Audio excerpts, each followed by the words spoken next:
पिछले अध्याय में हमने औपचारिक और अनौपचारिक संगठन के बारे में पढ़ा था। आज हम पढ़ेंगे औपचारिक और अनौपचारिक संगठनों में क्या अंतर है। किसी भी स्थान पर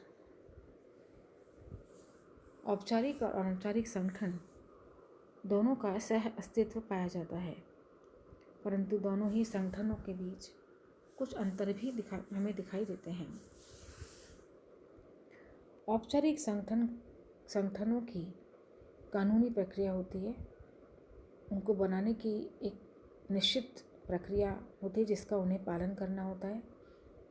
इनकी स्थिति होती है, बड़ा आकार होता है और ये किसी विशेष लक्ष्य को प्राप्त करने के लिए बनाए जाते हैं। औपचारिक संगठनों की कार्य प्रक्रिया भी अनौपचारिक संगठनों के तुलना में अधिक जटिल होती है। औपचारिक संगठनों में नियमों की व्यवस्था, ढांचे की संरचना पर बल दिया जाता है। ये अधिक स्थायित्व होते हैं और कार्य का विभाजन बहुत ही तकनीकी तरीके से किया जाता है, जो कि इसकी मुख्य विशेषता है। जबकि अनौपचारिक संगठनों का मानवीय संबंधों पर निर्माण किया जाता है, जो कि सहज होता है। अनौपचारिक संगठनों का आकार छोटा होता है। क्योंकि आकार छोटा होता है तो इनके लक्ष्य भी छोटे होते हैं।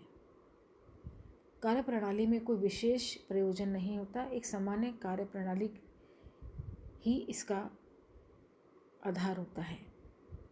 अनौपचारिक संगठनों पर मानवीय संबंधों पर जोर दिया जाता है। इसकी संचार व्यवस्था भी सहज रूप होती है।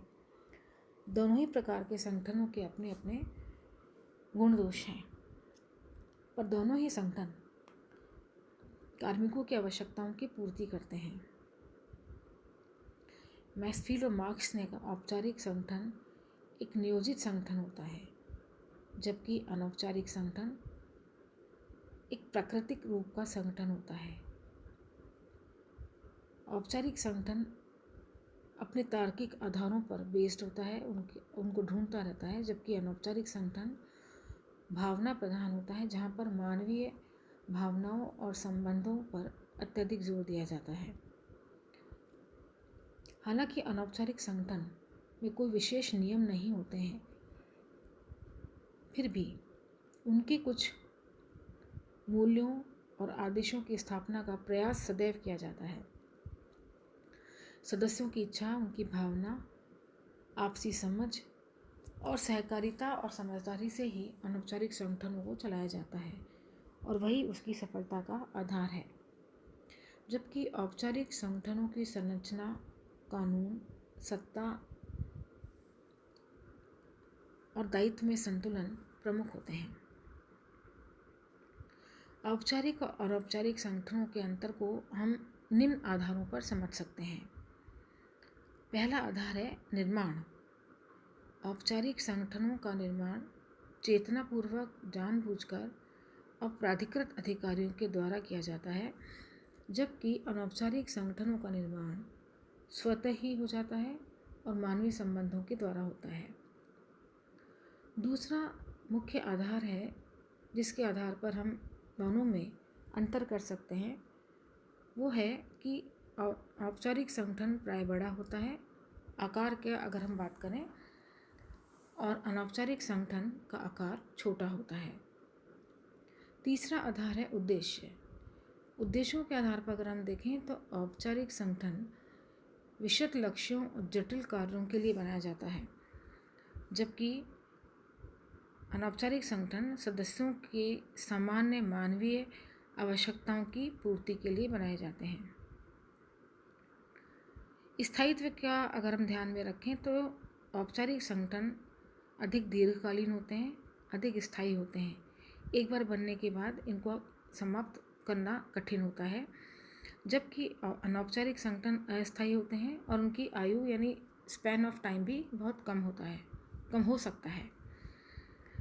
प्रमुखता के आधार पर अगर हम समझें तो औपचारिक संगठनों में उसकी संरचना और उसके ढांचे पर अधिक बल दिया जाता है, जबकि अनौपचारिक संगठनों में व्यक्तिगत और मानवीय संबंधों पर और उनकी भावनाओं पर अधिक बल दिया जाता है।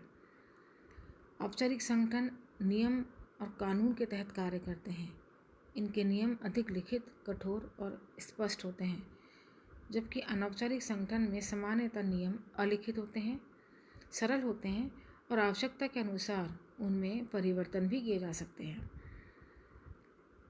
औपचारिक संगठन में सभी सदस्यों की अपनी अपनी राय और अपनी अपनी कार्यप्रणाली होती है, जबकि अनौपचारिक संगठनों में सामान्यतः सभी सदस्यों की सोच में समानता पाई जाती है।